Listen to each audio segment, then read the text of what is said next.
ప్రభువునందు దేవుని ప్రియబిడ్డలారా, నిన్నటి దినమున ఐశ్వర్యము, ఏర్పాటు, స్వాస్థ్యాన్ని గురించి మోషే సినాయి పర్వతము మీద ఇశ్రాయేలు ప్రజలైనటువంటి వారు మోషే ప్రభు సాన్నిధ్యములో ఉండి ఈ యొక్క 10 ఆజ్ఞల మర్మములో వారు నిమగ్నమై ఉండగా కింద ఇశ్రాయేలు ప్రజలు విగ్రహారాధనలో నిమగ్నమై ఉన్నారు.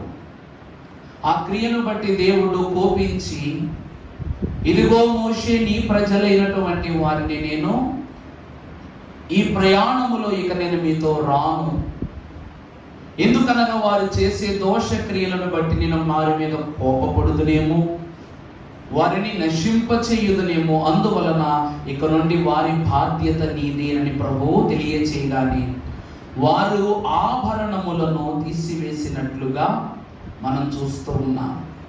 నిన్నటి దినమును తెలియజేసినట్లు యెరూషలేము సర్వదేశములకు ఆభరణ భూషితురాలై ఉన్నది. అందువలనే దేవుడిచ్చు దేశమే వీరికి ఒక అలంకారం. అందుకే ఐగుప్తు స్వాస్థ్యాన్ని వీరు ఏం చేశారు? తొలగించారు. అలాగునని దేవుడు తన కనాను దేశములో వేగు చూచిన వారు తీసుకువచ్చిన తొలి బహుమానము, ఆశీర్వాదం ఏమిటంటే ద్రాక్ష వల్లి. ఒక పెద్ద ద్రాక్షావల్లిని వారు తీసుకుని రావటంతో ప్రభు తెలియజేస్తూ ఉన్నారు, మీరు విగ్రహారాధన నిమిత్తము ఆ బంగారు దుడపు నైవేద్యము అర్పించిన ఏ అర్పణలను మీతో కనానుకు తీసుకుని రాకూడదు. అందుకు కానీ దేవుడు రెండవ ఆశీర్వాదము, కనానులో తొలి దర్శనమే ద్రాక్షావల్లి. దేవుడి నేను ద్రాక్షావల్లిని మీరు తీయగలనేటువంటి మాటను స్పష్టం చేశారు. ప్రభువున దేవుని ప్రియబిడ్డలారా, అలాగున సాగుతున్న ఈ ప్రయాణములో ఇశ్రాయేలు ప్రజలైనటువంటి వారి పక్షముగా మోషే క్షమాపణను తెలియజేశాడు ప్రభువుకు. ఎందుకంటే నీ ప్రజలు అనేటువంటి మాట అక్కడ వచ్చింది కనుక అహరోను సైతం ఏమంటూ ఉన్నాడు అంటే, ఈ జనులు, నీ జనులు ఎటువంటి వారు, చెడ్డవారు అన్నటువంటి సంగతి నీకు తెలియదా అని ఇద్దరు, దేవుడును అహరోనును, అనగా దేవుడైన యెహోవా, దేవునికి యాజకత్వము చేయు అహరోను కూడా దేవుడు ఏర్పరచుకున్నటువంటి మోషే మీదకు ఆ నిందలను నెట్టేస్తూ ఉన్నారు. నెట్టేయటము కాదు కానీ నాయకత్వం అంతా మోషే చేతిలో ఉంది కాబట్టి నాయకుడు ఏమై ఉండాలి? బరాయించేవాడై ఉండాలి. ఈ దినమున మరి వారన్న మాటలకు ప్రభు ఎదుట క్షమాపణ గుణముతో ప్రభు ఎదుటకు రావాలి. కాబట్టి ఆ పలకలను పగులగొట్టిన తరువాత దేవదేవుడు మరల దేవుని వాక్యముతో, పరిశుద్ధాత్మ అనుభవముతో మోషేతో మాట్లాడుతున్నారు. పరిశుద్ధ గ్రంథము నుండి 34వ అధ్యాయం నిర్గమాకాండం ప్రారంభము నుండి చదువుకున్నాం. మరియు యెహోవా మోషేతో మొదటి పలకల వంటి మరి 2 రాతి పలకలను నువ్వు చేయవలెను. మొదటి పలకల మీదనున్న నేను ఈ పలకల మీద వ్రాసెదను. ఉదయమునకు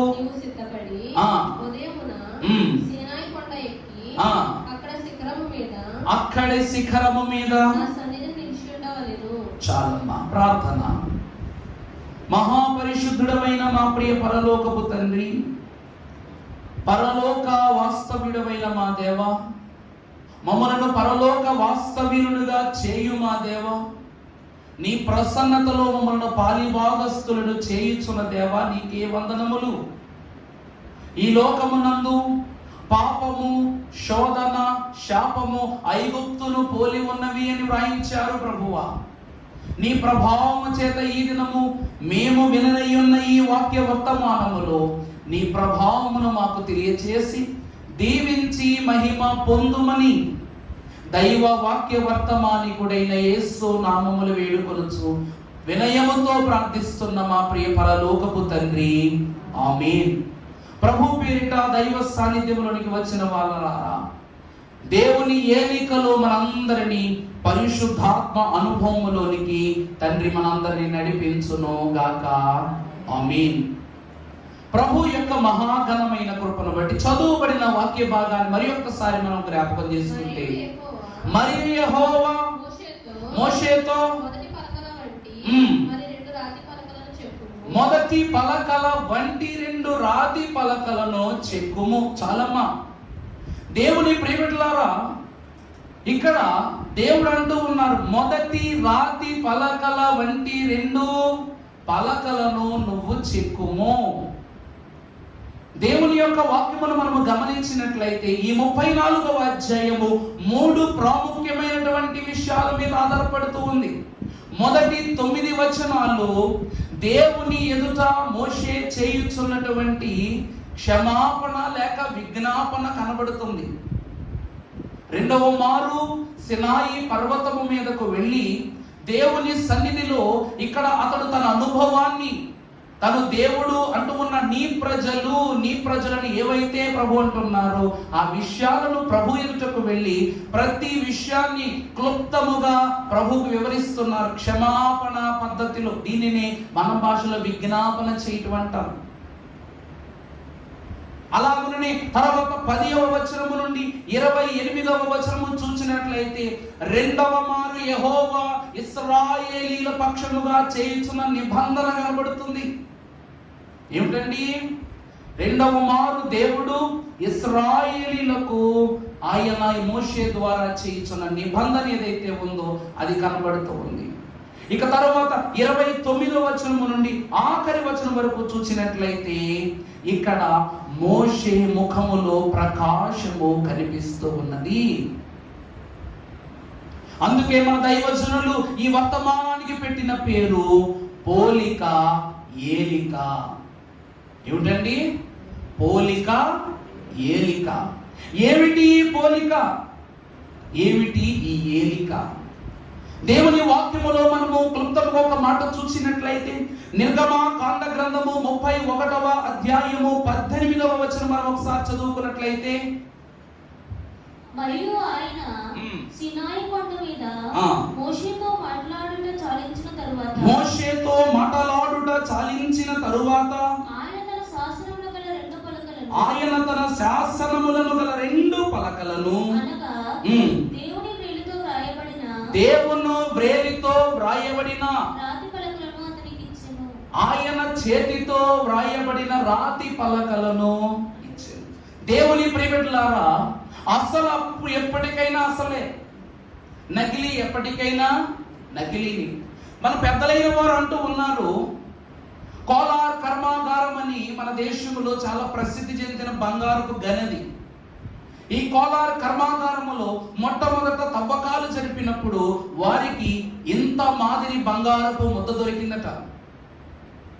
ఏమిటండి? ఇంత ఎత్తు ముద్దలో బంగారం దొరికిందట.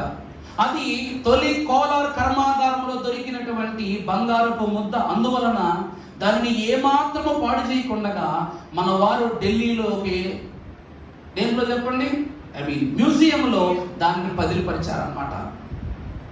ఆ బంగారపు ముద్ర ఎప్పటి వరకు ఎలా ఉంటుందంటే తలతల్లాడుతూనే ఉంటది. దానికి ఈ రోజు మన బంగారాలు చూస్తే మెరుగు పెట్టించందే కంటికి కానరావు. అది గిల్టువో లేక నకిలీవో లేకపోతే నిజమైన బంగారమో కూడా గుర్తించలేని పరిస్థితిలో ఈ రోజు మనం వాడుతున్న వస్తువుల యొక్క విలువ దిగిపోతూ ఉంది. నన్ను ఒక మాట అడిగినట్లయితే దేవుని వాక్యంలో ప్రభు అంటూ ఉన్నారు 31వ అధ్యాయములో దేవదేవుడే 40 దినాలు, అర్థమవుతుందండి, 40 దినాలు మోషేతో సహవాసం చేశారు. మోషే దేవునితో సహవాసం చేశారు. ఇక్కడ క్షమాపణలు లేవు, వాదాలు లేవు, భేదాలు లేవు, కన్నీళ్లు లేవు, శోధనలు లేవు, భారాలు లేవు, ఏమీ లేనటువంటి మోషే 40 దినాలు దేవుని యొక్క ఆజ్ఞలను, దేవుని యొక్క ఆశీర్వాదాన్ని మాత్రమే పుచ్చుకున్నట్లు కనబడుతుంది. ఎందుకంటే ఇక్కడ మోషే కష్టం ఏమీ కనబడదు. మనకు మొదటి వ్రాతలో కనబడద్దండి. మోషే చూస్తాడంతే దేవుడు ఏం రాస్తున్నారో, ఎలా రాస్తున్నారో, ఏ రీతిగా రాస్తున్నారో, ఏ ఆజ్ఞలు రాస్తున్నారో మోషే కనులారా చూస్తుంటాడు. అక్కడ ఎంత నిమగ్నమైపోతాడంటే నిజముగా ఆ అనుభవమే మన జనకులు ఫాదర్ ఎం దేవదాసయ్య గారిదే అయి ఉంటే నిజముగా మనము కోటాను కోట్ల రెట్లు ధన్యులము. పరలోకములో బైబిల్ మిషన్ వ్రాత ఏ రీతిగా అగ్నితో రాశారో దేవుడు కూడా ఆ 2 రాతి పలకల మీద అగ్నితోనే వ్రాత రాయిస్తారట. కానీ మనము ఎన్నో రెట్లు గొప్పవారము. కారణం ఏమిటంటే శిఖరము ఎక్కిన తరువాత మోషేకు ఆ శిఖరపు పలకల మీద వ్రాయబడిన శాసనమే ధర్మశాస్త్రం అయితే, ఆ గాలి సంచరించు ప్రతి చోటను సంచరించు ఈ మిషను లోక శాసనము అని అన్నారు మన తండ్రి గారితో ప్రభు.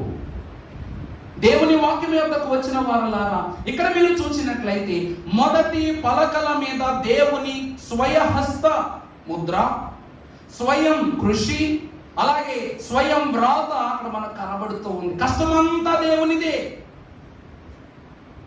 ఇప్పుడు ఇంత అద్భుతమైన రాతలు మరలా మోషే కావాలంటే దొరుకుతాయా? దొరకవు. కానీ రెండవ మారు మీరు చూసినట్లయితే మన అధ్యాయ పాఠంలోని 34 వచ్చిన అధ్యాయంలో ప్రారంభంలో చూస్తే, మరియు యెహోవా మోషేతో మొదటి పలకల వంటి మరి 2 రాతి పలకలు చెక్కుము.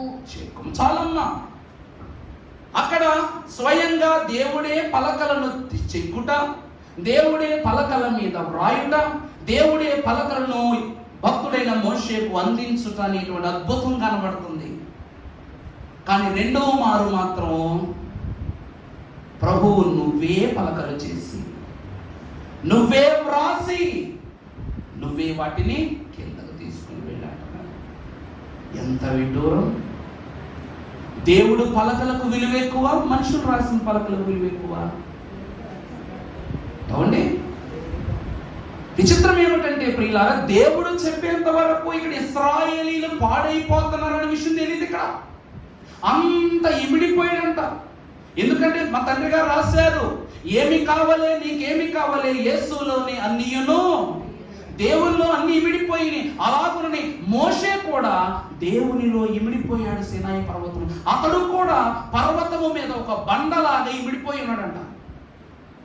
రాయికేమనదు, స్పర్శ ఉండదు, రాయికేమనదు, చలనం ఉండదు. అలాగునని దేవునిలోనికి వెళ్ళిపోయిన మోషేకు కింద జరుగుతున్న ఏ అరుపు వినపడటమని, దేవుడే నీ ప్రజలు చెడిపోయారు అనే మాట ఎత్తేంత వరకు మోషేకు ఆ విషయం తెలియదు. అంత ప్రసన్నుడైపోయాడు. అంటే దేవుని వాక్యాన్ని బట్టి చూస్తే ప్రియులారా, అసలుకు ఉన్న విలువది. మనకు చెప్తే ప్రభు అన్నట్లుగా అసలు అనే మాట పని విలువది. ఇప్పుడు రెండవ పర్యాయము మన భక్తుడైన మోషే వెళుతున్నాడు. ఏం చేస్తాడో చూద్దాం. 34వ అధ్యాయము 2వ వచనం. ఉదయమునకు నీవు సిద్ధపడి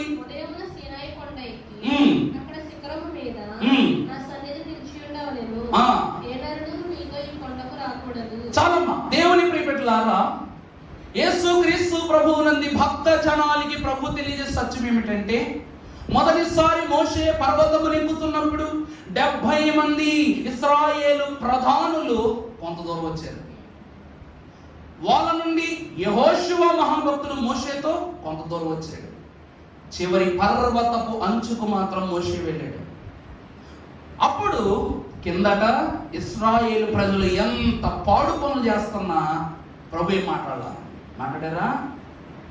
ఇప్పుడు ప్రభు ఏమంటారు తెలుసా? నువ్వు ఒక్కడివే కొండ మీదకు రా, మళ్ళీ యెహోషువను తీసుకురాకు, 70 మంది పెద్దలను తీసుకురాకు, నీ ఇశ్రాయేలు ప్రజలను ఒక్కరిని కూడా తీసుకురాకని చెప్పేసి ప్రభు అడ్డం పెట్టారు. తర్వాత మా మాట, ఏ నరుడును ఈ కొండ మీద, ఏ నరుడు ఈ కొండ అంచులకు గాని దిగులకు గాని చుట్టుపక్కల గాని నాకు కనబడకూడదు. తరువాత గొర్రెలనైనను ఎద్దులనైనను మేయకూడదని. దేవుని ప్రియబిడ్డలారా, ప్రత్యేకంగా గొర్రెలను ఎద్దులను ఎందుకు దేవుడు మేయొద్దు అంటున్నాడు? అర్థమవుతుందా అండి నా మాట? వీరు స్వయం కృప్తితో ప్రభువు చెప్పగా ఆహారాన్ని ఐగుప్తులు తెచ్చుకుని బంగారు తోడ చేసినప్పుడు మాట్లాడలేదు, వ్యభిచరిస్తున్నప్పుడు మాట్లాడలేదు, ఆ పూజలో నైవేద్యాలు పెడుతున్నప్పుడు మాట్లాడాల. ఇప్పుడు మాత్రం ప్రభు ఎలాంటి వ్యతిరేకతను చూపించేస్తున్నారు చూసారా? ముందేమో రమ్మన్నారు, తర్వాత రెండో మారు మాత్రం నువ్వు ఒక్కడివే రమ్మంటున్నారు. ఈసారి అహరోనైనా సరే ఒకడే, నా దృష్టిలో నువ్వు ఒక్కడివి తప్ప ఎవరు వచ్చినా సరే వారు చంపబడతారని ప్రభు చెప్పారు. చివరగా ప్రభు ఏం చెప్తున్నారంటే, కింద ఆ యొక్క బంగారు దొడను వారు దేవతగా మార్చుకునే ఆహారాలు తింటూ మద్యపానాలు చేస్తూ ఎలా ఊగిసలాడుతున్నారు. ఇప్పుడు ప్రభు అంటున్నారు, కనీసము గొర్రెలు ఆవులు కూడా గడ్డి మేయుటకు, అనగా ఈ పర్వతము దిగువనున్న గడ్డి మేయుటకు వీలు లేదు అంటున్నారు. తర్వాత కాబట్టి అతడు మొదటి పలకల వంటి, ఇప్పుడు మొదటి పలకల వంటి దేవుని ప్రియమిత్రులారా, ఆ 31వ అధ్యాయానికి 34వ అధ్యాయము తోడు దొంగ. ఏమిటండి? తోడు దొంగ అనమాట. కవలలో అనుకోండి. 31వ అధ్యాయము 34వ అధ్యాయం ఏమై ఉన్నదంటే కవలలు అయి ఉన్నది. దాన్ని గిల్లితే దీనికి ఏడుపు వచ్చింది, దాన్ని నవ్వితే దీని నొప్పి వచ్చింది, అది నవ్వితే ఇది నవ్వుద్ది, అది ఏడిస్తే ఇది ఏడ్చుందన్నమాట. ఇప్పుడు భక్తుడు ఏమంటూ ఉన్నారంటే, అక్కడ దేవుడే పలకలు చేశారు, ఇప్పుడు తినే పలకలు చేసుకుని వెళ్ళాడు. తర్వాత మోషే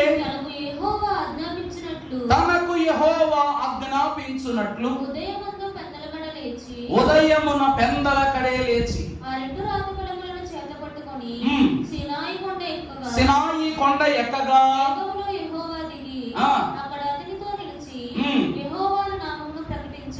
చాలండి. దేవుని ప్రియమిత్రులారా, రెండవ మారు యెహోవా అగ్ని వలె దిగి, మొదటిసారి దేవుడు ఎలా దిగారండి? మొదటిసారి ప్రభు ఎలా దిగారు? ఆయన ప్రత్యక్షత ఎంత అద్భుతమో తెలుసా? ఆ సినాయి పర్వతము చుట్టూ సాంద్ర మేఘము కమ్మెను. కెరూబులు సెరుబులు నిత్య జ్వాలాగ్ని శబ్దములు చేస్తూ ఆ ఘర్షణకు, ఆ ఉద్రేకతకు, ఆ శబ్దములకు అమ్మో మేమేమైపోతాం, చనిపోతామేమో అన్నంతగా మనమే ఇలా ఉంటే పైన మోషే ఏమైపోయాడు. ఇప్పుడు అక్కడ ఇలాంటివి ఏమీ లేవు. సరాసరి దేవుడు అగ్నిగా దిగి వచ్చి మోషేతో ఏమంటున్నారు, నేను యెహోవాను అని మాట్లాడుతున్నారు. దేవుని ప్రియమిత్రులారా, అద్భుతాలు అరుదన్నారు. దేవుడు చేసే అద్భుతాలు అరుదన్నారు. దైవజనులు ఏమన్నా తెలుసా అండి? దేవుని చేవ్రాతలను ఈ లోకానికి ఆయనే అందించేటప్పుడు సాతానుతో సహా పరలోకమంతా సినాయి పర్వతం మీదకి వచ్చేసిందంట. ఇప్పుడు మోషే రాస్తున్నాడు కాబట్టి దేవుడికి మోషేకి తప్ప ప్రపంచంలో ఎవ్వరికి అవసరం లేదా పలకలు. నా మాట అర్థమైందమ్మా? ఇప్పుడండి మీ ఇంటి కలెక్టర్ గారు వచ్చారమ్మా. కలెక్టర్ గారు వస్తే ఏం చేస్తాం? ఆహ్వానిస్తాం. ఎంతమందిలో ఉన్న వాళ్ళందరూ రండి సార్, మా ఇంటికి రండి సార్, మా ఇంటికి రండి సార్, మా ఇంటికి రండి సార్ అంటారు. ఒక మంచిని చూసుకుని ఆయన ఇంటికి వెళ్ళడానికో ఎంతైనా వాళ్ళు ఆ మీద ప్రేమ ఎక్కువరా, వాళ్ళ మీద గౌరవం ఎక్కువరా. మిగిలిన అందరూ ఏమనుకుంటారు, వాళ్ళకి ఎక్కువ మనకు తక్కువ అని ఉండదా? దేవుడే స్వయముగా మోషే అంతటి పరిశుద్ధులకు ఆయన ధర్మశాస్త్రాన్ని, ఆయన ఆత్మస్థితిని అందిస్తూ ఉంటే పరలోకమంతా వచ్చేసింది సినాయి మీదకి, దేవుని పర్వతము మీదకు. ఎందుకంటే పలక ప్రభువుది, రాత ప్రభువుది, మాట ప్రభువుది, అందింపు ప్రభువుది, పొందింపు కూడా ప్రభువుదే. కానీ ఇక్కడ పలక మోసేది ఎవరికి కావాలి? రాత మోసేది ఎవరికి కావాలి? దేవుని ప్రియమిత్రులారా, మన దైవజనులు ఏమన్నారు తెలుసా? దేవుడు రాసిన 10 ఆజ్ఞలు చివరికి ఏమైపోయినాయి అంటే వాటిని మార్చి రాసే పరిస్థితి వచ్చింది. దేవుడు ప్రభు అయిన దేవుడు ఏం చేశారంట? ఆ 10 ఆజ్ఞలను మార్చి రాశారంట. మోషేకి తెలియదా 10 ఆజ్ఞలేంటో? మరి తనే రాసేయచ్చుగా. మరలా ప్రభు దగ్గరికి ఎందుకు వెళ్ళాడు? ప్రభు సన్నిధిలో ఎందుకు కూర్చున్నాడు? ఇక్కడ మనం చూసినట్లయితే 5వ వచనం చదువు 34వ అధ్యాయం.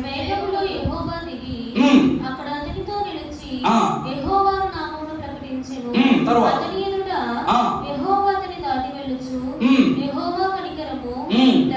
దయ, దీర్ఘశాంతము, విస్తారమైన కృపా సత్యము గల దేవుడైన యెహోవా ఆయన 1000 మందికి కృపను చూపుచు. చాలండి. దేవుని ప్రియములు అక్కడ ఏముందట? దేవునిని ప్రారంభములో మోషే వెతుక్కున్నాడు సినాయి పర్వతం మీద. ప్రభువా ఎక్కడున్నావు, ప్రభువా ఎక్కడున్నావు? అప్పుడు మోషే అని పిలిచాడు ప్రభు. అంతటి మేఘము మీద దేవుడు ఎక్కడున్నాడో జాడ కనబడని మోషే, ప్రభువా ఎక్కడ అని వెతికితే మోషే అని ప్రభువే ఆయన దారి మార్గమున పిలుపు పిలిచి ఆయన ప్రత్యక్షపరుచుకున్నారు. కానీ ఇప్పుడు మోషేను దేవుడు ఏం చేస్తున్నారు? దాటి వెళ్ళిపోతున్నారు.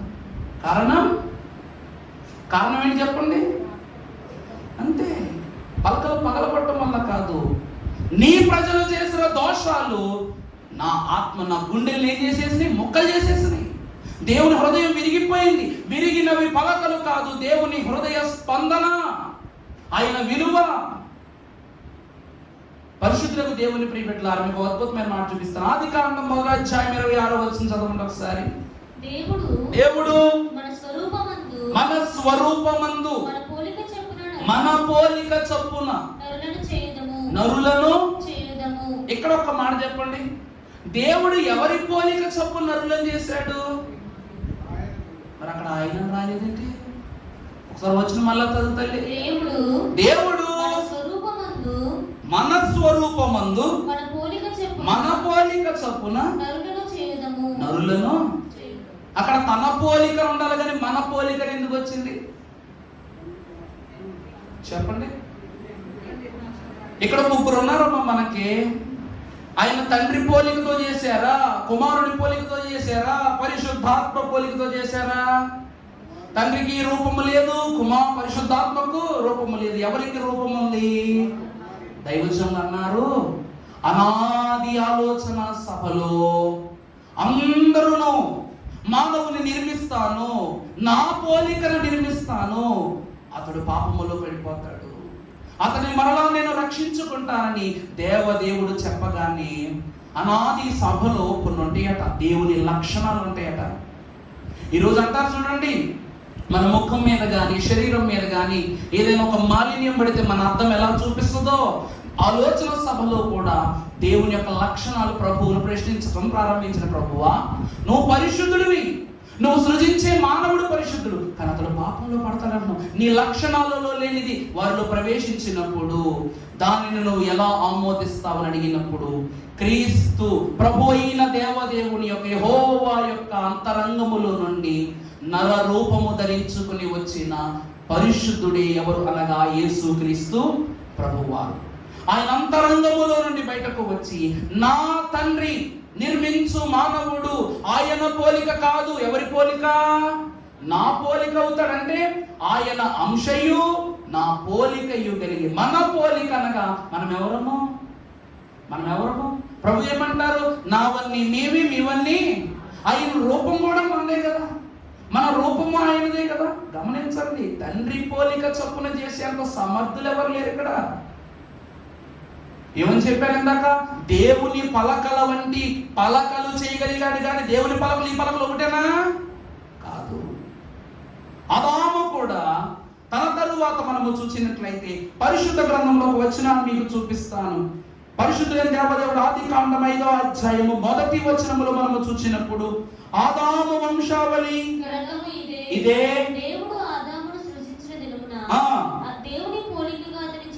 ఇక్కడ ఏమని రాయబడి ఉంది?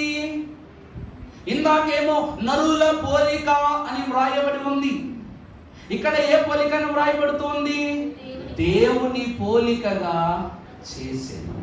దేవుని యందు ప్రియబిడ్డలారా, వంశావళులలో అనగా ఆదాము పోలిక చొప్పుని తన కుమారులు తన వంశావళి అంతటిని దేవుడు స్వాస్థ్యపరిచిన వాడుగా మనకు కనిపిస్తూ ఉన్నాడు. అందును బట్టి మనం చూస్తే దేవుడు ఆదాము ఒక్కరా కాదా?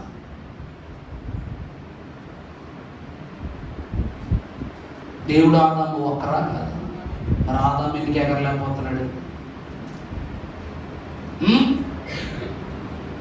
దైవజనులు అన్నారు, స్వరూపము వేరు స్వారూప్యము వేరు అన్నారు. అర్థమైందండి? స్వరూపం అంటే మనుషుది, స్వారూప్యం అంటే దేవుని లక్షణములను అర్థం. సూర్యుడు పువ్వులకెంతో సొగసైన సూర్యుని యొక్క తేజస్సు పువ్వులకు రంగులద్దినట్లుగా సూర్యుడైనట్టి యేసు యొక్క శుభగుణములు మనం అద్దుకొనుటను బట్టి ప్రభు యొక్క స్వారూప్యాన్ని పొందుకున్నాం. దేవుని ప్రియబిడ్డలారా, ఈ నిబంధన పలకలలో కూడా ప్రభు చెప్తూ ఉన్నది.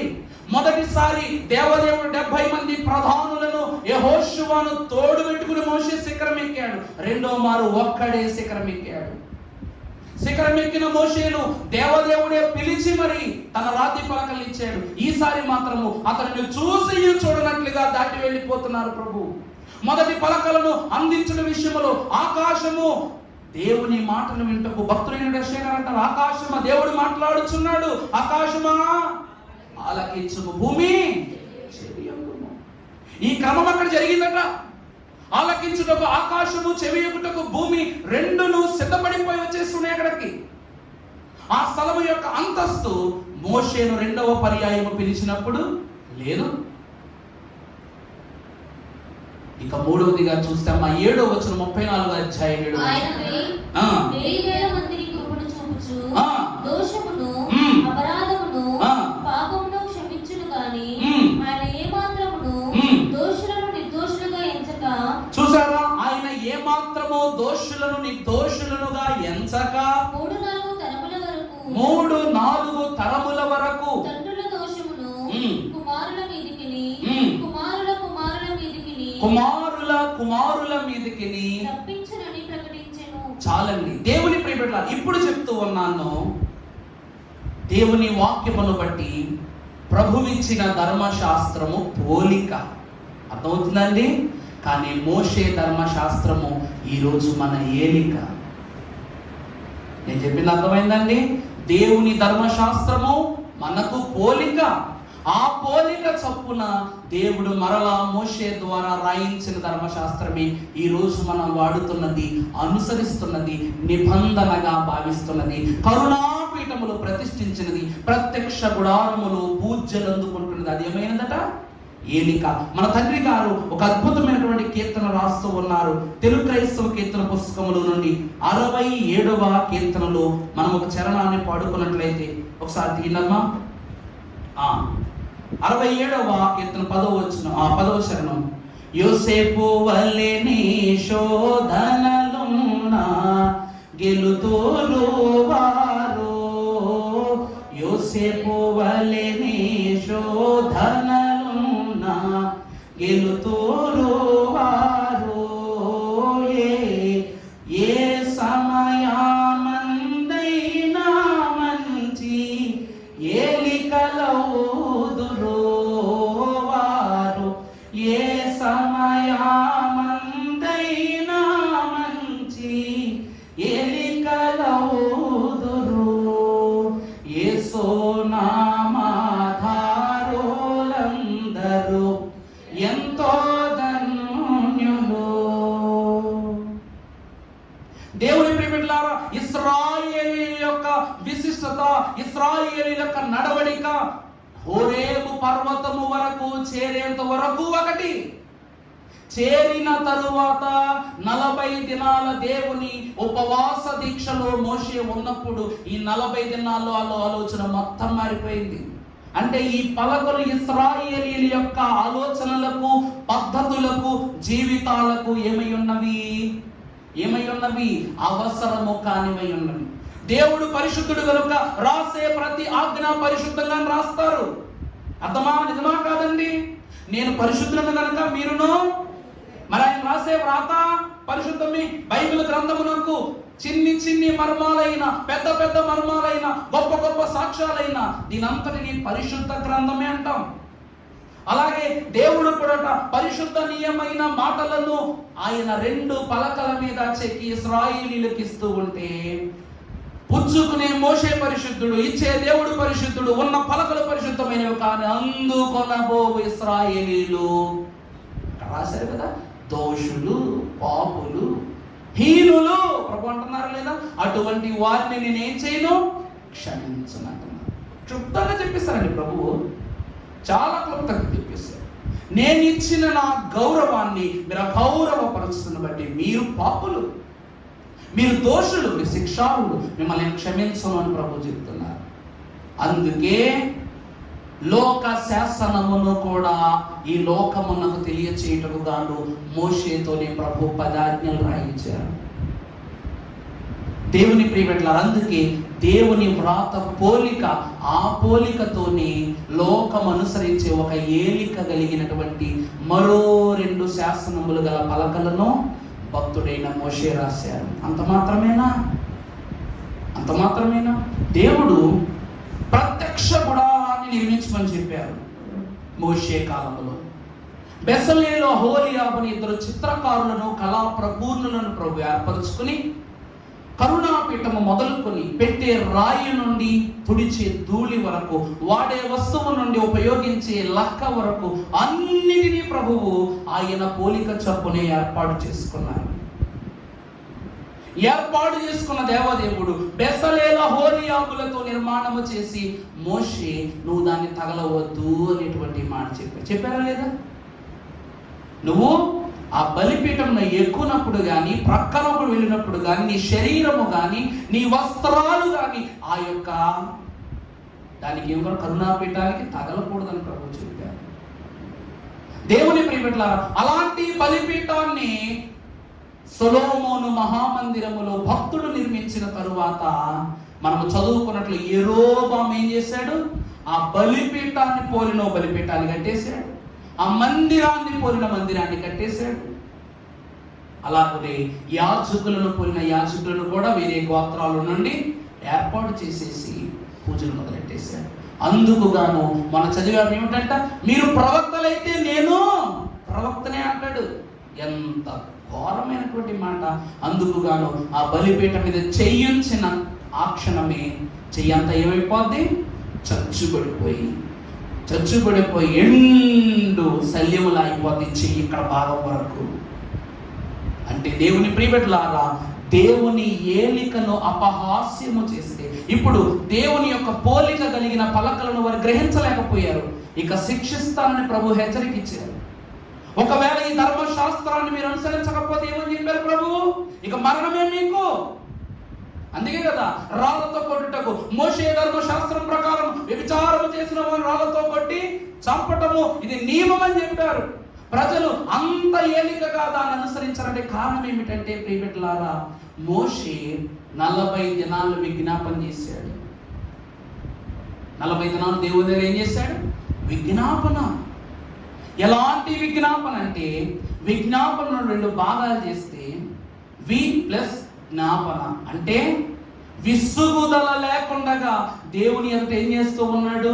ఈ దోషాలను ప్రభువా క్షమించు, నువ్వు జ్ఞాపకం చేసుకోకు. వారి నువ్వు దోషులుగా జ్ఞాపకం చేసుకోని ప్రభు ఎదుట మొర్ర పెడుతున్నాడంట. దైవజన్ దేవదాసయ్య గారు అన్నారు, 2వ రాకడ కూడా అలాంటిదే. మొదటి రాక వచ్చునన్న పదము సిద్ధించెను, ఇదియు సిద్ధించును. యేసు త్వరగా వచ్చును, ఎత్తబడును సంఘము. మొదటిది పోలిక అంటే ప్రభు మరలా మన కొరకు ప్రభు వస్తారు. ఎంతకాలము? ఆదాములో ఏదేని వలన ఆదాము యొద్దకు వచ్చిన ప్రభువు, అబ్రహాముకు సింధూర వనములో ప్రత్యక్షమైన ప్రభువు, భక్తుడైనటువంటి హిజ్కియాకు ఆయుష్కాలం ఇచ్చిన ప్రభువు, మహాభక్తుడైన మోషేకు సినాయి మీదకు వచ్చిన ప్రభువు, నోవాహునకు నువ్వు నావను తయారు చేయమని చెప్పిన ప్రభు, ఇన్ని మార్లు ప్రత్యక్షమైన ప్రభువు క్రీస్తు ప్రభువు ద్వారా 33.5 సంవత్సరాలు తన ప్రత్యక్షతను ఈ భూమి మీద చూపించగా, ఆహా ఇదే దేవుని పోలిక, ఈయనే దేవుని రూపము అని లోకం భావించింది. ఈ పోలిక చప్పున మీరు నడిచినట్లయితే 2వ రాకడలో మనం ఏమవుతాం? ఏలికలమవుతాం. అందుకు ప్రభు ఏమంటున్నారు? ఈ 2వ రాకడలోపు మీరు దోషాలతోనూ పాపాలతోనూ చెడు క్రియలతోనూ నా యొక్క దృష్టికి దోషులైనట్లయితే ఏ మాత్రము సందేహము లేకుండా మిమ్మల్ని ఏం చేస్తానంటారు ప్రభు? ఏం చేస్తాను? నశింపజేసేస్తానంటున్నారు. ప్రభు పేరుట దేవుని సన్నిధికి వచ్చిన వారులారా, యెరోబామును దేవుడు ఎందుకు తన హస్తాన్ని అలా చేశాడు తెలుసా అండి? ప్రారంభముల ఆది కాండములో మనకు బాబేలు గోపురం కనబడుతుంది. ఈ బాబేలు గోపురాన్ని దేవుడికి విరుద్ధంగా ఆకాశం అంత ఎత్తు నిర్మించేద్దాం అనుకుంటారు. ఎంత పిచ్చోడు చూసారా? ఇదట పరలోకమును భూలోకమును ఐక్యపరిచే ఒక ఉన్నత గోపురముగా నిర్మాణము చేయాలని తన స్వంత ప్రజలే చేసినప్పుడు అందులో అన్ని భాషల వారు ఉన్నారు. అన్ని గోత్రాల వారు ఉన్నారు, అన్ని దేశాల వారు ఉన్నారు. అందరూ ఉండేసరికి దేవుడు ఇది జరగకూడని పని మీరు చేయకూడదని చెప్పిన మాట వినలా. మొట్టమొదటిసారి బాబేలు గోపురాన్ని దేవుడు చిన్నాభిన్నలు చేసి చెదరగొట్టేశారు. అలా మొదటి హెచ్చరికను దేవుడు చూపించిన తరువాత దేవుడు తన పోలికను బట్టి, తన ఆశీర్వాదాన్ని బట్టి సొలొమోనుతో మందిరాన్ని నిర్మించమన్నారు. మరి యెరోబాము ఏం చేశాడు? మరలా దేవుని ఆజ్ఞకు విరుద్ధంగా రెండవ మారు పాపం చేశాడు. కాబట్టి పాపము ద్వారా వచ్చు ఫలితము మరణమే. ఇచ్చాడు, యెరోబాముకి ఇచ్చాడు గిఫ్ట్. గోత్రాలను విడగొట్టుట, రాజ్యాన్ని చిన్నాభిన్నము చేయుట, దేవుని శాసనపు పలకలను అనుసరించక. విచిత్రం ఏంటో తెలుసా అండి? విచిత్రం ఏంటో తెలుసా? 2 దూడలను యెహోవాతో పోల్చి 2 పలకలు కూడా రాసేసాడట. ఎంత ఘోరమైన తప్పు చేశాడు యెరోబాము. మోషే మాత్రము దేవుని జీవరాతను రాయగలిగే సమర్థుడు. ఆ కాలంలో మోషే లేడుగా. అందువలన ఇతడు ఏర్పరుచుకున్నటువంటి తన స్వంత తన స్వంతమైన యాజకులైనటువంటి వారితోనూ, అనుభవజ్ఞులైనటువంటి వారితో పలకలు కూడా రాయించేసాడట. తప్పు కదా? ఎంత ఘోరమైన పాపం చేస్తే దేవుడు మరి ఆ నిబంధన కలిగిన పలకలను గౌరవించుకున్న వాడిని తీసుకొచ్చి ఇష్టానుసారం బలిపీఠంలో పెట్టేసి అర్పణలు ఇచ్చేస్తే దేవుడు ఊరుకుంటాడా? కోపం, ఉగ్రత, దేవుని ఉగ్రత మీదకి వచ్చేసింది. అందుకే ప్రియబిడ్డలారా, దేవుడట మొదటి 9 వచనాల్లోనూ ప్రభు ఎదుట ఏడుస్తూనే ఉన్నాడంట ఇశ్రాయేలు కోసం. ఈరోజు మనం పాడుకుంటాం, శిక్ష భారమెల్ల మోసి శిక్ష దించి వేసినావు. శిక్ష భారం ఎలా మోసి శిక్ష దించి వేసినావు. ఎప్పుడు శిక్ష భారము మోసినది ప్రభువు. మన ప్రభువు మన శిక్ష భారాన్ని మోసారు. ఎప్పుడైతే మనము ఆయన పోలిక చొప్పున జీవిస్తామో అప్పుడు మనలో ఉన్న శిక్షను ప్రభు ఏం చేస్తారు? దించి వేసి మనల్ని ఏలికలుగా చేస్తారు. లేకపోతే మనము కూడా చీలికలుగా మారిపోవలసిందే. మనం ఏమైపోవాలండి? చీలికలుగా మారిపోవాలి. గోగు మాగోగు సైన్యం చాలా బాగుంది కదా పేర్లు. అపవాది తన స్వంత దూతలను ఏర్పరుచుకున్న సైన్యము ఒక పక్క, దేవునికి విరుద్ధమైన వారిగా అంత్య దినములలో ఏర్పాటు చేయబడిన వారు మరుపక్క. వీరిద్దరిని 2 వరుసలను ప్రభు ఏమన్నారు? పరలోకములో గొర్రె మేకల తీర్పు చూడండి, అది ఇదే. అర్థమైందమ్మా? గొర్రె మేకల తీర్పు చూడండి, సేమ్ ఇక్కడ అంతే. గోగు మాగోగు యుద్ధములో వీడు 2 వరుసలను వేరుపరచి ప్రారంభంలో ఆది కాలములో దేవదేవుడి నుండి వేరైపోయిన జనమును ఒక ప్రక్క, దూత సమూహం పక్క, దేవుని అంత్యకాలములో దేవునికి విరుద్ధమైన అంత్యక్రీస్తు పరిపాలనకు సహకారులైనటువంటి చెడు మార్గం అనుసరించు వారు ఒక పక్క. వీరికి వీడు నాయకత్వం వహిస్తాడు. ప్రభునందు దేవుని ప్రియబిడ్డలారా, ప్రభు అంటూ ఉన్నారు, ఈ 2 పలకలు, ఈ 2 పర్యాయములు నీవు ఎక్కిన సినాయి పర్వతము నీకేమి తెలియచేస్తూ ఉన్నది అంటే హెచ్చరికను తెలియచేస్తూ ఉన్నది. మొదటిసారి ఎంత బాగా చెప్పామో ఒక మాట చెప్తా. మొదటిసారి సినాయి పర్వతం ఎక్కాడు, దేవుడే పలక రాసిచ్చాడు, దేవుడే అన్ని నిబంధనలు చూపించాడు, దేవుని యొద్దే అన్ని చూసుకున్నాడు. కిందకు వచ్చినప్పుడు మోషే ముఖం ఎందుకంటే ప్రకాశించలేదు? చెప్పండి, ఎందుకు ప్రకాశించలేదు తెలుసా? ఇశ్రాయేలీల దోషమంతా మోషేలో కనబడిపోయింది ప్రభువుకి. అయిందా? మన పెద్దోళ్ళు ఏమంటారు? మన తప్పు మన కళ్ళల్లో కనబడిపోతుంది. కొన్నిసార్లు తప్పు చేసినట్టు ఏం చేస్తారు? మాట్లాడకపోవచ్చు, చెమటలు పెట్టేస్తే ఎక్కడ దొరికిపోతానని. అలాగని ఇశ్రాయేలీలతో వాదాలు పెట్టుకుని, భేదాలు పెట్టుకుని, కన్నీళ్లు పెట్టుకుని హోరేబు పర్వతం దాకా తీసుకొచ్చాడు. సినాయి పర్వతం ఎక్కుతున్నప్పుడు కూడా మోషే ఏమంటాడంటే 70 మంది ప్రధానులతోనూ ప్రజలను జాగ్రత్తగా చూసుకోండి మీరు. ఆ తరువాత యెహోషువను తీసుకుని వెళ్ళినప్పుడు కూడా ఇశ్రాయేలు ప్రజలను చూసుకోండి మీరు, వారి చెడు నడతలోనికి వెళ్ళకుండా చూసుకోండి. వీరికి బాధ్యత అప్పచెప్పే దేవుని యొద్దకు వచ్చాడు. కానీ కేవలము సామాన్యంగా ప్రభు పిలిచాడు కదా పైకి, వాళ్ళు వెచ్చని విడితనాన్ని వదిలేస్తారు. కింద అన్నైన అహరోనుకు అప్పచెప్పాడు లేదా? ఏమంటాడు అహరోన్ తోటి? అహరోను నీకు అప్పచెప్పిన బాధ్యతను దాటి వీరింతల విచ్చలవిడితనంతో ఉన్నారంటే నువ్వేం చేస్తున్నావు అని అడిగాడు. అప్పుడు అహరోన్ ఏమంటాడు? నీ ప్రజలు, నీ జనులు దుష్టులు, పాపులు, నీ వెరుగవా అన్నే. నీ ప్రజలు దుష్టులు అన్నప్పుడు పరలోకమును పరిశుద్ధతను ఎరిగిన తండ్రి అతని నెత్తి మీద ఏం రాస్తుందో తెలియదా? ఇశ్రాయేలు ప్రజలు ఏం చేస్తుందో తెలియదు. అందుకే ముఖము ప్రకాశించబోవటానికి ముందే ముఖ కాంతి లేకుండా పోయింది వీళ్ళ దోషం వల్ల. మన దైవజనులు ఏమన్నారు? మోకాళ్ళ ప్రార్థన చేస్తే ముఖము తెలిపెక్కుతుందన్నారు. దేవుని సన్నిధిలో ముఖ కాంతిని పొందుకుంటూ ఉన్నప్పుడు ఆఖరి క్షణములో దోషము దొరికిపోయింది. అంతే, ముఖ కాంతి తన ముఖం మీద రాలా. మరలా రెండవ పర్యాయం వెళ్ళాడు. ఇప్పుడు వెళ్ళినప్పుడు ఇశ్రాయేలు ప్రజలకు హెచ్చరిక ఇచ్చి వెళ్తున్నాడు. ఇదిగో ఇక మొదటి వల్ల నేను తీర్పు తీర్చను మీ పట్ల, ప్రభువే తీర్పు తీర్చాడు. నా సారథ్యములో 3000 మందిని హతమార్చాడు దేవుడు. ఇప్పుడు మీరు దాన్ని తప్పు దోషం కలిగినట్లయితే ఇక మీ జన్మము, మీ జీవనము, మీ ప్రయాణము ఎక్కడితోనే సమాధి అయిపోద్దని చెప్పి కప్పడతాదని చెప్పి వెళ్ళాడు పైకి. కదిలారా మిదిలారా చచ్చిపోతారు చెప్పేసి వెళ్ళాడట. ఇప్పుడు 40 రోజులు మోషే కోసం ఎల్లో కనిపెట్టారు. మోషే దేవుని యొద్ద ఉండి దేవుణ్ణి కనిపెట్టాడు.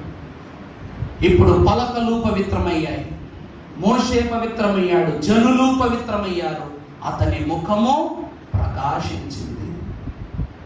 దేవుని ప్రియబిడ్డలారా, అందుకే పోలికగా ఉన్నప్పుడు మోషే ముఖము ప్రకాశించలేదు, కానీ ఇప్పుడు దేవుని యొద్దకు వెళ్ళి తనే పలకలు చేసి అంత గొప్పవాడయ్యాడు. అదే పలకలు పగిలిపోతే మళ్ళా చేయగలదా లేదా? అదే నిబంధన పలకలు నాశనం అయిపోతే మళ్ళా రాయగలదా లేదా? మొదటి 40 దినాలు దేవుడి దగ్గర అన్ని నేర్చేసుకున్నాడు. రెండవసారి మాత్రం ప్రభు ఎలా చెప్తానో రాశాడు. ఎలా చెప్తే ఈరోజు టెక్స్ట్ బుక్లో అంతా ఉంటుంది. నేను చదువుకునే రోజుల్లో text book separate, material separate, class work, homework, సిడబ్ల్యూలో హెచ్డబ్ల్యూ మాది మొత్తం ఇలా ఉండి మాకు మళ్ళీ ఎక్స్ట్రా బుక్ అసైన్మెంట్. అంటే ఒక సబ్జెక్ట్కి 5 పుస్తకాలు ఉంటాయి. ఈ మెటీరియల్ చదువుకుంటే ఎగ్జామ్ పాస్ అయిపోవచ్చు. మెటీరియల్ చదువుకుంటే, ఎందుకంటే ప్రశ్న సమాధానం, ప్రశ్న సమాధానం. అదే టెక్స్ట్ బుక్ చదివాము అనుకోండి, ప్రశ్న ఏ రూపములో అడిగినా సరే సమాధానం. దేవుని యొక్క నిబంధన పలకలను క్లుప్తముగా చదివేశాడు. ఏ వరుస ఏ క్రమములో ఉంది, ఎంత పొడుగు ప్రభు రాశారు ఒక ఆజ్ఞను, దాని తర్వాత ఎక్కడ నుండి మరలా ప్రారంభించారు, ఎంతెంత దూరం పెట్టి పలకను రాశారు. పలక యొక్క ఇంచు నుండి అంచు వరకు అన్ని తెలుసు మోషేకి. 40 దినాలు సామాన్యమైనవి కాదు. ఈరోజు వాక్యం వింటున్నారు మీరు, రేపొద్దున ప్రభు అడుగుతారు మోషే గురించి నీకేం తెలుసు? రేపనే రోజు మహోత్సవాలకు వెళతాం, మీరే మొదటి వరుసలో కూర్చోవచ్చేమో, మీరే మొదటి వరుసలో మైక్ పట్టుకుని ప్రసంగాలకు వర్తమానాలకు మీరే రిఫరెన్స్ చదవచ్చేమో. అప్పుడు అయ్యగారు ఏమడుగుతారు తెలుసా? అమ్మ మోషే గురించి ప్రభు ఇలా అన్నారు, మీ బాధ్యతని ఇలా చూసినాడు. మనం ఏం చేస్తాం? ఎలా చూస్తాం అన్నాడు, ఒకళ్ళ మొక్కలు ఎలా చూసుకుంటాం అన్నమాట. ఎవడో లూతాడు లేదు.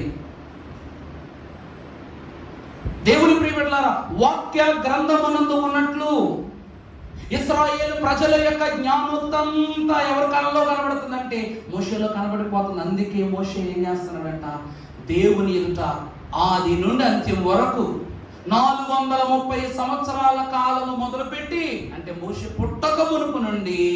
అందుకే దైవజనుడైన మోషేకి అంత జ్ఞానమో చూసారా? నిర్గమాకాండములో పుట్టిన మోషే ఆది కాండం రాయడం ఏంటండి? దేవుడు అంత జ్ఞానాన్ని ఇచ్చారు. ప్రభువు ఎదుట ఏ ఏ పాపాలు అయితే చెప్తున్నాడంటే, ఈ 40 దినాలు జరిగిన పాపాల గురించి మాట్లాడట్లా. నాయనా 430 సంవత్సరాలు వీళ్ళ ఐగుప్తు అడుగు పెట్టినప్పుడు ప్రతి దోషానికి ప్రభు ఎదుట క్షమాపణ కోరుకున్నాడు. అందుకే పట్టింది 40 దినాలు. యేసుక్రీస్తు ప్రభు వారండి 33.5 సంవత్సరాలు ఆయన జీవించినంత కాలం అప్పుడున్న వాళ్ళు పాపాలే భుజం మీద చేసుకున్నారా? రేపు రాబోయేవాడు, ఆ తర్వాత రాబోయేవాడు, రాకడ వరకు ఎత్తబడబోయేవారు. అలాగే ఆది కాండములో ఆది నరుడు మొదలుకొని రాకడ వరకు ప్రతి భారము ప్రభు ఆయన భుజస్కంధముల మీద మోసారు. కాబట్టి అలాగే మోషే కూడా వీరందరిని గురించి క్షమాపణ భావం అడిగాడట. మొదటి 9 వచనాలు చెప్పేసరికి 40 నిమిషాలు అయిపోయింది. ప్రభు అంటూ నా దైవజనులు అంటూ ఉన్నారు, బైబిల్ మిషను యొక్క భవ్య చరితను వినరే భారతీయులారా భయభక్తులతో.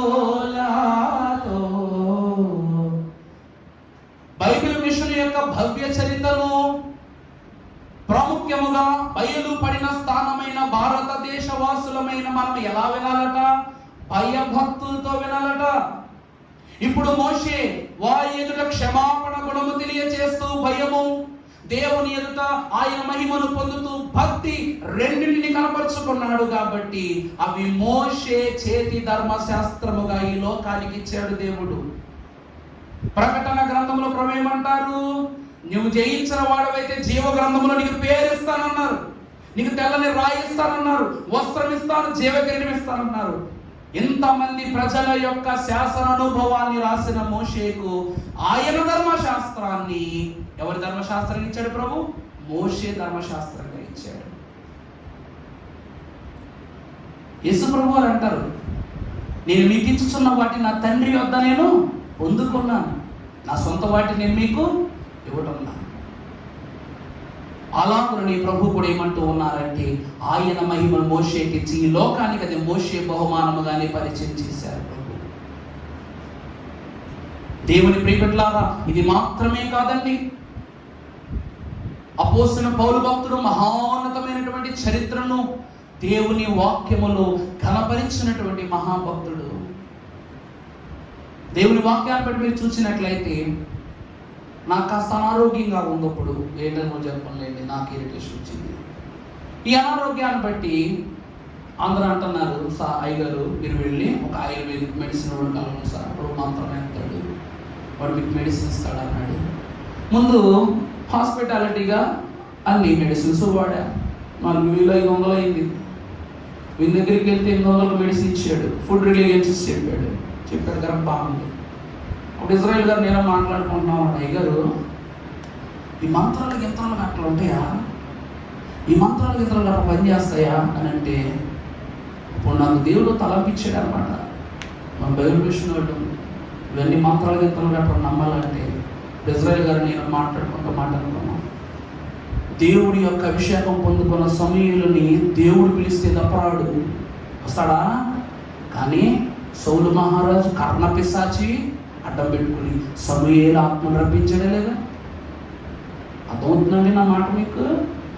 సౌలు రాజు దేవుని అభిషేకాన్ని పొందుకుని దేవుని ఆలయములోనే బ్రతికినటువంటి భక్తుడు, ప్రవక్త అయిన సమూయేలు, రోషముతో ఘనత సేవ చేసినటువంటి సమూయేలు మరణించాక ఉపాయము నాకు చెప్పడానికి కర్ణపిశాచాన్ని ఉపయోగించుకుని సమూయేలు ఆత్మను రప్పించి, అంటే కర్ణపిశాచము సమూయేలు ఆత్మను రప్పించేంత శక్తిగా అయిపోయింది.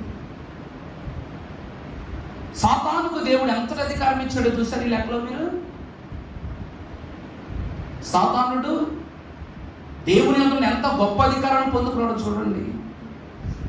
ఆత్మల కట్టడి, దైవజనులు అన్నారు ఈ మాట ఏమిటండి?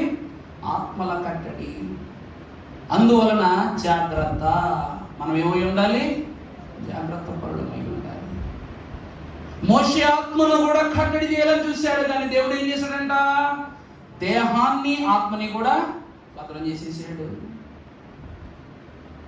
ఏలియా మహాభక్తుని యొద్ద నుండి వరముగా పొందుకొనబోవు 2 పాళ్ళ ఆత్మను కూడా సాతాను కట్టడి చేయాలనుకున్నాడు, కానీ అది ఎలా హతము చేశాడంటే, ఏలియా యొద్ద నుండి వచ్చిన దుప్పటి తీసుకొని ఏం చేశాడు? యోర్దానుని మరణాన్ని 2 పాయలు చేసేసాడు. 2 పాళ్ళ ఆత్మనే అతనిలో పెట్టుకుని పట్టుకుపోయాడు. శల్యమైపోయిన తరువాత కూడా ఎలీషా ఆత్మ దేవునిలో పనిచేసేసింది. దైవజనుల దేవదాసయ్య గారు అన్నారు, నీలో 2 ఆత్మలు పనిచేస్తాయంట. ఏ ఆత్మలయ్యి? ఎన్నిసార్లు చెప్పును, భారతి గారి నోటికి వస్తుంది. లౌకిక ఆత్మ, రెండవది దత్తపుత్రాత్మ. 2 ఆత్మలు సరిపోయా మీకు? మనలో ఎన్ని ఆత్మలు పనిచేస్తున్నాయమ్మా? లౌకిక ఆత్మ అనగా లోకానుసారమైన ఆత్మ, రెండవది దత్తపుత్రాత్మ. యేసు క్రీస్తు ప్రభు వారి యొద్ద నుండి మనకు ప్రాప్తింపజేయబడింది. అందుకే శరీరం ఆత్మకును, ఆత్మ శరీరమునకును విరోధమై ఉన్నది. దేవుని ప్రియబిడ్డలారా, ఈ 2 పలకలలో ఉన్న శాసనాలు కూడా ఇశ్రాయేలు ప్రజలు అనుసరించలేనివి, అనుభవములని తీసుకునలేనివి. ఎందుకంటే వీళ్ళు చెయ్యకూడని క్రియలన్నీ అక్కడ రాయబడి ఉన్నాయి. కానీ ఆ క్రియలు ఎంతకు ముందే వీరు చేసి పెట్టేశారు. నేను చెప్పానా లేదా? 10 ఆజ్ఞల్లో 4 ఆజ్ఞలు హోరేబు పర్వతం దగ్గరే జరిగిపోయింది. దేవుని తప్ప వేరొక దేవుని మొక్కకూడదంటే అక్కడ బంగారు దూడం చేసేసారు, మొదటి తప్పు. రెండవదిగా చూసినట్లు వ్యభిచరించకూడదంటే ఆ యొక్క విగ్రహారాధన చేస్తూ వారి వస్త్రాలు సైతం విడిచిపెట్టేసి విపరీతమైన విచ్చలవిడితనాన్ని చేసేసారు. మూడవది ఏమిటంటే వీరు చేసిన దోషాలకు ప్రతిగా లేవీయులను మోషే పిలిచి వారి ఖడ్గాలతో 3000 మంది ఇశ్రాయేలీయులను చంపించేసారు. నరహత్య కూడా జరిగిపోయింది అక్కడ. ఇక 4వది అబద్ధ సాక్ష్యం చెప్పకూడదంటే వీరు వచ్చి అహరోను అడిగితే అహరోను ఏమంటాడు? నీ జనులే తప్పు చేశారు, వారే పాపం చేశారు అని అబద్ధ సాక్ష్యం చేసి 4 ఆజ్ఞలు అక్కడే నెరవేర్చుకున్నారు. పాపం దేవుడు ఇందుకు కదా సంతాపడుతుంది. ఈ 4 స్థితులే మోషే ముఖము మీద ప్రకాశాన్ని లేకుండా చేసేసాయి. దేవుని ప్రియబిడ్డలారా, ఒక అద్భుతమైన వచనాన్ని చెప్పి నా వాక్యాన్ని ముగిస్తా. పరిశుద్ధ లేఖన భాగములో నుండి 34వ అధ్యాయము నిర్గమాకాండం 15వ వచనం చదువమ్మా. ఆ దేశపు నివాసులతో నిబంధన చేసుకోకుండా, నా దేశపు నివాసులతో నిబంధన చేసుకోకుండా జాగ్రత్త పడుము. దేవుని ప్రియబిడ్డలారా, ఆ దేశపు నివాసులతో నువ్వేం చేయకూడదు? నిబంధన చేసుకోకుండా జాగ్రత్త పడాలి. దేవుని ప్రియబిడ్డలారా, ఈరోజు ఆ దేశం అంటే ఏది? ప్రభు దేశం అంటే ఏది? అయ్యగారు ఏమన్నారు? పరలోకము నా దేశము, పరదేశి నేనిలా, మాయాలోకమున నేను యాత్రికుడను. అంటే ప్రభు అంటూ ఉన్నది, ఈ లోకమనే దేశముతో మీరేం చేయకూడదు? నిబంధన చేసుకోకుండా చూసుకో. ఎందుకంటే ఈ ఆజ్ఞలు పరలోక సంబంధమైనవి, అందుకొనినటువంటి అంతస్తు పరలోక సంబంధమైనది. నా జనులు, నా ప్రతిష్ఠిత జనులు, వీరు పరలోక వాస్తవ్యులు. అలాగుననే వీరితో నేను చేసే నిబంధన ఏ నిబంధన? పరలోక నిబంధన. ఆ నిబంధనను ఉల్లంఘించో లేక వ్యతిరేకపరిచో ఈ లోకముతో వారి నిబంధన చేసుకోకూడదు. దేవుడు 2వ అవకాశాన్ని ఇస్తున్నాడు. మీకు ఎప్పుడో ఒకసారి చెప్పా, మళ్ళీ చెప్తా. ఒక తండ్రికి అద్భుతంగా 3 కొడుకులు ఉంటారంట. ఈ 3 కొడుకులకు తండ్రి విషయంలో ఎంతో ఆనందపరులై ఉన్నారు. మొదటి బిడ్డ పుట్టగానే జ్యేష్ఠుడు పుట్టాడన్న ఆనందంతో వాడి కోరినవన్నీ కొనిస్తాం. ఆ ప్రేమకు గుర్తుగా పెద్ద కొడుకు బంగారమని పేరు పెట్టుకున్నారట. ఆ తర్వాత 2వ కుమారుడు పుట్టాడు. పెద్దవాడికి అంత విలువైనటువంటి ప్రేమ చూపాం కాబట్టి 2వ బిడ్డ మీద కాస్త తగ్గుతలేదండి, కొంచెం తగ్గుద్ది. అందువలన ఈ బిడ్డకు వెండిని పేరు పెట్టాడంట. 3వ బిడ్డ ఏమో అయిష్టంతో కన్నాడు. ఉన్నారు కదా చాలే అనుకున్నాడు. భార్య ఏమో నాకు 3 కావాలి అన్న 3 మనగాళ్ళ కోసం ట్రై చేయగా 3వడు కూడా పుట్టాడు. తల్లికి 3 మనగాళ్ళే, వీడికి మాత్రం 2 మనగాళ్ళు. ఈ 3వ వాడు అంటున్నాడంట, కన్నావులే అన్నట్లుగా. బంగారము వెండి తర్వాత ఇంక విలువైనవి ఏమైనా ఉన్నాయి మనకి? ఏమి లేవు. అందువల్ల వీడికి పాపని పేరు పెట్టుకున్నాడంట. ఇష్టం లేదు కదా. అలా పేరు పెట్టుకున్నప్పుడు కొంతకాలానికి తండ్రికి జబ్బు చేసి చనిపోయే పరిస్థితి వచ్చేసిందంట. వచ్చేస్తే ఎంతో అపురూపంగా ఎత్తుకుని కావలసినవన్నీ ఇచ్చి అన్ని చేసి పెంచుకున్నాం కదా. నా చావు వార్త తెలిస్తే నా కుమారుడు తట్టుకోలేడు, నా పెద్ద కుమారుడు తట్టుకోలేడు. నాన్న నేను నీతో వచ్చేస్తాను అని అంటాడేమోనని. అరే నాన్న, నేను ఇలాగ అయిపోయాను రా, నేను చనిపోయేలాగా ఉన్నాను రా అని చెప్పేసి అంటే, అవునా నాన్న, సర్లే చాలా జీవితం చూసేసావు నువ్వు. పెద్ద కొడుకు ఏమంటున్నాడు? నువ్వు చాలా జీవితం చూసేసావు నాన్న, నీ వంటి నాన్న మాకు లేనే లేడు, నీలాంటి వాడు ఇంకొకడు రాడు లేడు అన్నీ చెప్తున్నాడు. కానీ నాన్న నువ్వు లేకపోతే మేము వెంట బతికేది, నేను కూడా నీతో వచ్చేస్తాను అనుకుంటున్నాడు అంట పాపం తండ్రి. ఈ మాట నోటంటా వస్తుందేమోనని వీడా మాట అంటంలా. అనకపోయేసరికి పెద్ద కుమారుడు ఇంత మాట అనేసరికి చిన్నవాడు దగ్గరికి వచ్చి, రే చిన్నోడా, నా పరిస్థితి లాగిందంటేనో పెద్దోడు ఏమన్నాడు పెద్దోడు అని అంటే ఏమంటాడు, వాడు చెప్పాను వాడని చెప్పాడంటేనో పెద్దనే ఏది చెప్తే అదే డాడీ. ఎందుకంటే వాడి తర్వాత నువ్వు నన్ను ప్రేమించావు, వాడి మాట తర్వాతే నా మాట కూడా అని వీడు కూడా ఏం పెట్టాడంట, ఈ పక్క పెద్ద పువ్వు పెడితే చిన్న పువ్వు పెట్టాడంట వీడు. ఇక మూడో వాడు అసలు ఇష్టం లేదు, మరి వీడికి చెప్తామా? ఇష్టం లేదు కాబట్టి వీడికి చెప్పినా వాడు చెప్పకపోతే వీళ్ళే ఎలా ఉన్నారంటే వీడికి ఎంత భయంకరంగా ఉన్నాడేమోనని బాధపడుతూ పడకుర్చీలో కూర్చున్నాడంట. అప్పుడు వెంటనే ఈ విషయం తెలుసుకున్నటువంటి చిన్న కుమారుడు డాడీ అని పరిగెట్టుకుంటూ వచ్చి పడి, డాడీ నువ్వు కానీ చెడిపోతే మాకు ఏమి లేకుండా అయిపోద్ది, మా పరిస్థితి ఏదో రకంగా అయిపోద్ది, అందువలన నేను బ్రతకను, నేను కూడా నీతోనే చచ్చిపోతాను కానీ నేను. ఇప్పుడు ఈ తండ్రి ఏమనాలి? ఇద్దరు మహానుభావులు ఉన్నారు, వాళ్ళు నన్ను దూరం పెట్టారు, నేను దూరం పెట్టినప్పుడు ఇప్పుడు దగ్గర అవుదాం అనుకుంటున్నాను. ఈ కథ బట్టి మనకు అర్థమైంది ఏంటండి, నరరూపముతో ఆలోచించామనుకోండి ఎంత ద్రోహం చేశారు పెద్ద కొడుకులు ఇద్దరు అనుకుంటాం. నవరూపముతో ఆలోచించామనుకోండి వాళ్ళందరూ కరెక్టే, వీడియో ఓవర్ చేసేస్తున్నాడు. నువ్వు సంపాదించుకునే బంగారం నీతో రాదు, సంపాదించుకునే వెండి నీతో రాదు, కానీ పాపం నేను వస్తానంటే చచ్చేంత వరకు, చచ్చిన తర్వాత కూడా నిన్ను వెంబడిస్తూనే ఉంటుంది.